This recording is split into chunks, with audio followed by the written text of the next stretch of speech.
Okay, Christian, so this isn't really like your normal rom-com type of I film. don't think. I thought we were making a romantic comedy. Is it a It's, rom-com? it's- Like a Nancy Meyers rom-com? It's like no other. It may be like some other film, but it's like very few other films out there. I certainly haven't seen them. This is a film for people who want to see a very different kind of a film.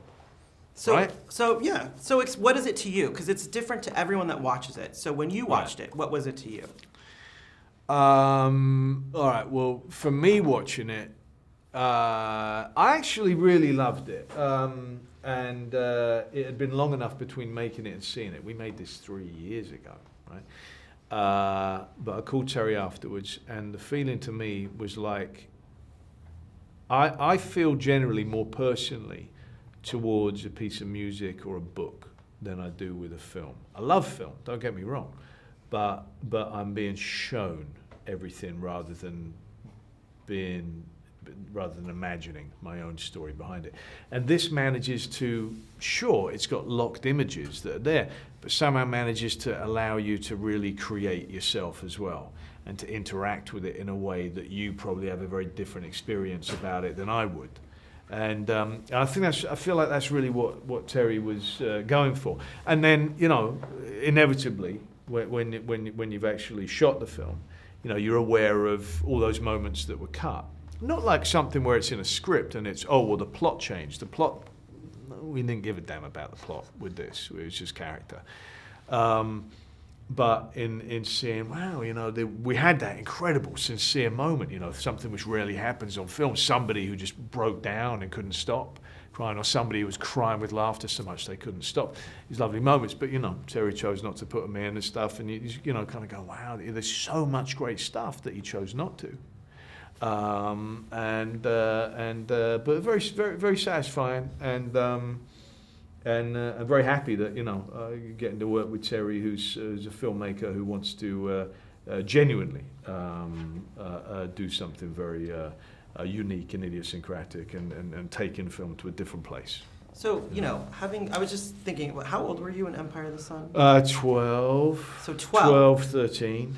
So yeah. having been in this business since you were a kid, Since bloody Reagan was in office. I realised that the other day. I've been doing this since Reagan was in office. I mean, that's a feat in itself. A lot of gigs. Just lasting that long. Seriously. But kind of talked about the emotions that you've gone through in this business. How are they parallel to your character in this film? Absolutely. Look, I don't know if it's a healthy thing to confess or not, but I'm constantly, since I was young, I've always kind of loved it and hated it at the same time, partly due to the circumstances upon which I started doing it, which made me feel like a bit of a prisoner of doing it. But then realizing when I was having these moments where I was saying, I hate it, I'm never doing it again, that I actually was addicted to it, and that when it's good, it's such a great feeling. When it's bad, it's horrible. But just more and more. I think, in my opinion, there was somebody who won an award the other day, and they were saying like, hey, you know what, you got to learn the history of cinema. And he's wonderful. He's a fantastic talent, and it just shows how different people's approaches are. To me, I go, you don't have to know anything about film.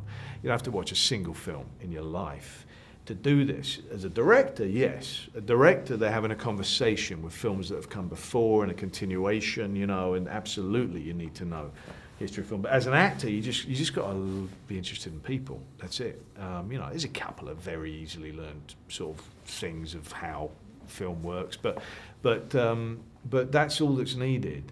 And for me, you know, you know, look, I'm fortunate enough that I have something which I don't just call a job, and so I do really have strong passions about it. And when you have that, you get moments when you just say, I'm done, never want to do this ever again, and other moments when you go, I cannot stop, you know, I'm hooked here. And you know, working with Terry is one of the best things around. He's a great company, great guy, but also you know you're doing something that is very different from what anyone else is doing. I just have to ask one final quick question. When you're at your level and everyone is being, you're amazing, you're great, and they're always blowing smoke up your ass and they're saying yes, yes, yes, how do you keep that level head and stay true to who you are, not who all these people are? I think two things. One, my wife, because she just tells me when it's crap, and in a very great way. She's a very strong-minded, her origins are Eastern European. You know, she doesn't mess about. She gets to the point.